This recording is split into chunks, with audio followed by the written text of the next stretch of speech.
Hello and welcome to the Tameside Reporter Sports Show. We're here at the Tameside Stadium, the home of Curzon Ashton, and we've got interviews with Curzon CEO Natalie Atkinson, the non-league fan of the year, and Ashton United's media man George Clayton.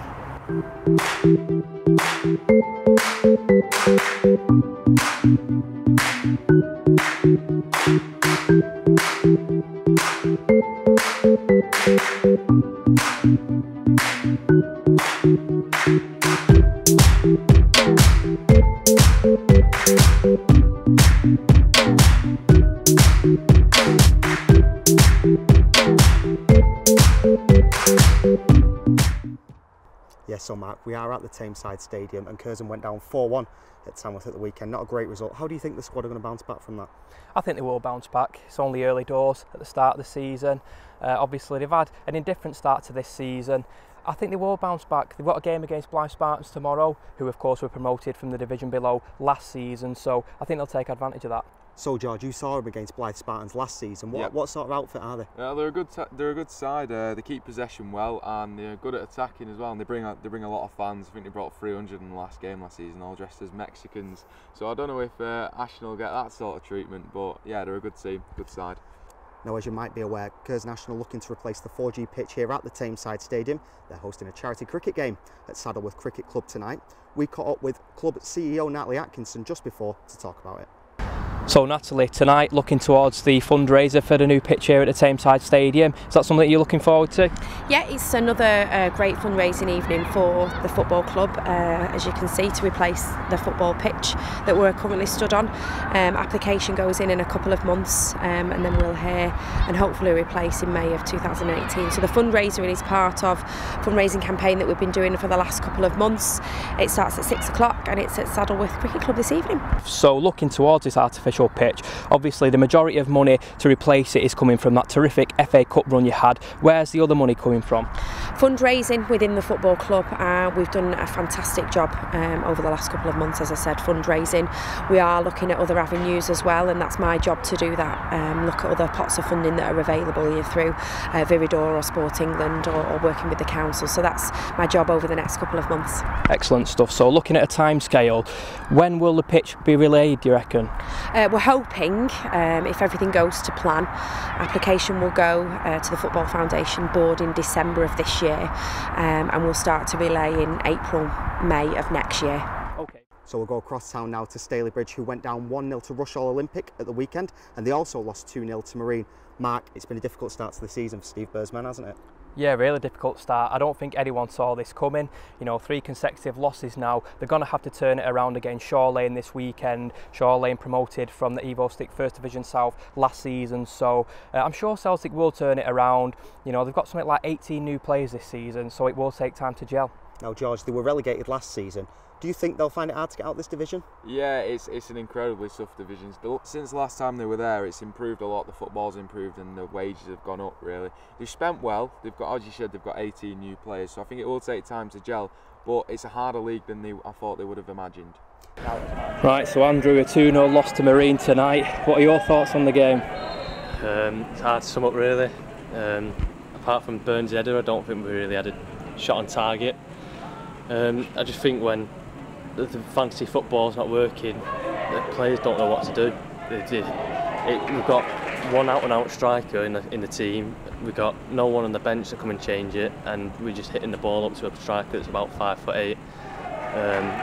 No one in the squad really looks to take the game by the scruff of the neck either. It's looking bleak, really, isn't it? Yeah. I mean, you just picked up on a point there saying you're trying to play too good football, I suppose. Do you reckon that's what Steve Burr's trying to implement, playing this good football, but it just doesn't work in this league?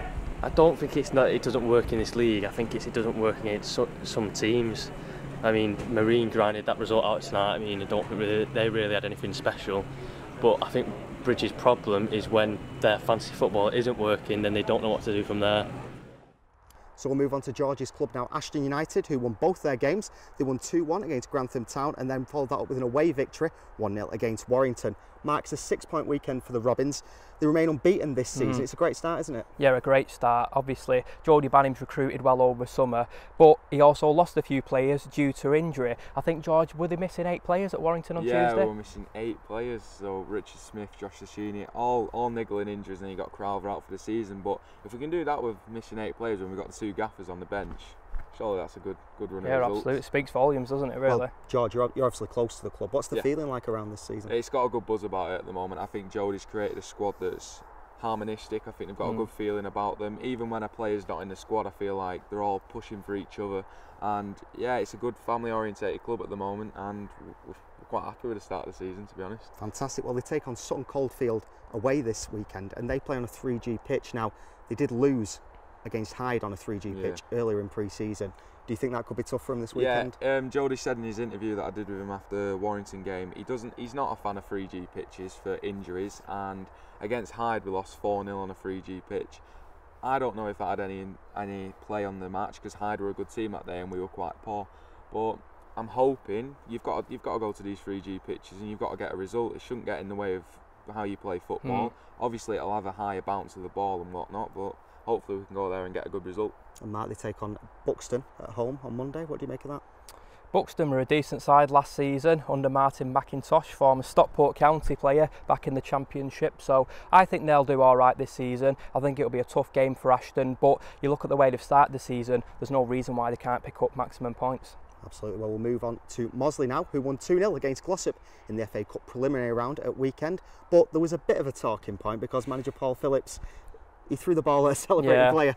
Sending off, yeah, not good for Paul, is it, and Glossop as a whole, but he's a passionate person, he's a passionate manager and he's a passionate player, and maybe it just boiled over in a close encounter against Mossley, obviously local rivals, a lot of money at stake in the FA Cup as well, so like I said, maybe it boiled over and I'm sure he regrets it. You mentioned money there, and we'll talk about a little bit about, because you've got an insight at Ashton United, how much money do these FA Cup runs generate? You know, how important is it to the club? Oh, it's massive. I mean, we'd love an FA Cup run, as you know, it brings extra money in, and to be fair, the town gets a buzz about it when it's the FA Cup. As you saw with Curzon, the revenues increase and so does the gate. So yeah, an FA Cup run would be massive for us, and it'd be massive for any Tameside team, which is probably why Paul was a bit more annoyed at the result. Now, Mossley take on Trafford at home this weekend. What sort of result do we foresee there? If recent performances are anything to go by, then I think Mossley will pick up the 3 points. Although, Trafford have recruited well over summer, most notably Grant Shenton, former Stalybridge Celtic and Ashton United goalkeeper. But as I said then, if they can build on their previous 2 performances in the league, a 5-2 victory over Kendal Town on the opening day and a 1-1 draw against Colne, then there's no reason why they can't claim the 3 points. We'll move to Glossop now. We've had a great opening start to the season. They've won their opening 2 league fixtures. Steve and Paul have put together a brand new squad there. What do you make of it? Fantastic squad when you look at it on paper. Obviously they've won their opening 2 league fixtures. Unfortunate to be beaten by Mossley in the FA Cup last weekend, but some of the players were recruited. Courtney Mepham-Walter, former Manchester City, Carlisle and Stockport County player. He'll bring some real depth to that midfield department. Some other players that they've signed, Dale Johnson, prolific striker in the non-league scene, formerly at Ashton United as well. So yeah, they've recruited well. Now the joint managers took the Ashton United to 3 consecutive playoff losses, unfortunately. Do you foresee them doing any better at Glossop? Oh yeah, they've got to be aiming for promotion at Glossop. I think they're bigger than that league. I think they'll be aiming to take Glossop into the Evo Stick Premier, where we can finally reunite with them. But they're regarded very highly at Ashton. You know, 3 consecutive playoff games. We lost in the final on penalties against Fylde. I just think they did wonders around Ashton, considering the stature of the club, the amount of budget they had, which wasn't a lot. They're very well.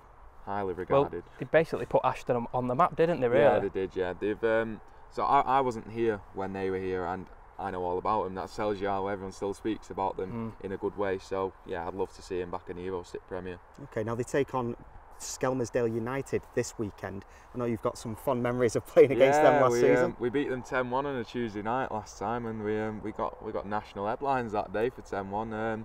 Yeah, obviously it was a great result. Chadwick and Crowther on fire that day, and hopefully Glossop can do the same. Right, now we'll move to Hyde, who beat Congleton Town 4-2 in the FA Cup preliminary round. Mark, I know Tom Pratt was on fire in that game. Yeah, he was. Got a brace, so it looks like it's an inspired signing from Darren Kelly. Obviously, Tom signed from Mossley over summer. He scored 41 goals in 173 appearances for the Lily Whites. That speaks volumes. Matty Beadle as well, on score sheet again. Matt Beadle is just coming back from an injury, actually, so I believe that was his first goal this season. He scored 18 goals for the Tigers last season, signed just before Christmas. He was an inspired signing, and long may that continue. Now, George, they take on Ramsbottom this weekend, who have got an ex-Ashton United player in the ranks. Oh, Lee Gaskell, yeah. I didn't really see much of him at my time when I started at Ashton. He was on fire before I joined with Philo and Ackers, and then obviously he didn't really play into Jodie's style of play. So at Ramsbottom, I think he scored the quickest goal in their history. I think it was like 20 seconds, something like that. So he must still have it, and yeah, hopefully they'll get the win. And last but not least, it is of course Droylsden. Now they grabbed a last-minute winner against Ossett Albion in the FA Cup preliminary round. Mark, what a goal! What a goal scored by Alex Frost, another Ashton player. Know, what did you? It's just like a carousel. What did you make of his time at Ashton? Yeah, he was a charismatic lad. He was very vocal on Twitter, and if you go on his Twitter, you'll see his goal because he's been going on about it all week, and it's been all over Ashton's Twitter. But yeah, it was a great goal, to be fair, good header, and he went mad with the fans as well. So that's what football's all about. Well, it's a hugely important victory for Droylsden. They'll be taking on Colwyn Bay in the next round, but make no mistake, that will be a really difficult tie. They're coming across former Glossop striker Jamie Rainford, who, as we all know, is prolific in front of goal. Absolutely, Jamie Rainford. We spoke about him many times on this show. This weekend they take on Ossett Town. Now, what do you think the result will be in that one? It's going to be a difficult tie, make no mistake about that. Ossett Town were beaten in the playoff final last season, and they're going to boast no other than X Factor and I'm a Celebrity star, Jake Quickenden. So there's one for the ladies. Well, that is all we've got time for this week, I'm afraid, but you can hear more from the three of us and Martin on Tameside Radio tonight from 6 o'clock.